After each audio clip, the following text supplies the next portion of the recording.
মুসলমানের সন্তানের জন্য যে জন্মের 7 দিনে আমরা আকিকা করি, এটা রাসূল করিম সাল্লাল্লাহু আলাইহি ওয়াসাল্লাম থেকে, যে যখন কোনো বাচ্চা হবে ছেলেদের জন্য 2টা, মেয়েদের জন্য 1টা বকরি আল্লাহর জন্য আকিকা করতে হবে। এখন প্রশ্ন আসে যে অনেকেই বলে যে আকিকার গোশত বাবা মা খেতে পারবে কিনা। মনে রাখবেন যে রাসূল করিম সাল্লাল্লাহু আলাইহি ওয়াসাল্লাম যে দ্বীন এবং শরীয়ত নিয়ে এসেছেন এটা আমাদের জন্য সহজ। অন্যান্য নবীরা যে শরীয়ত নিয়ে এসেছেন এটা ওই জামানার জন্য কঠিন ছিল। যেমন মুসা আলাইহিস সালাতু ওয়াস সালামের সময় যদি কোনো কাপড়ে যদি নাপাকি লাগতো তাহলে এই জায়গাটা কেটে ফেলতে হতো।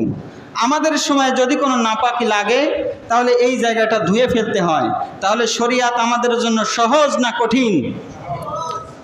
এজন্য যারা বিধর্মী আছে তারা যদি উৎসর্গ করে তাদের গডের জন্য, রবের জন্য, তারা এই গোশত বা মাংসটা খায় না।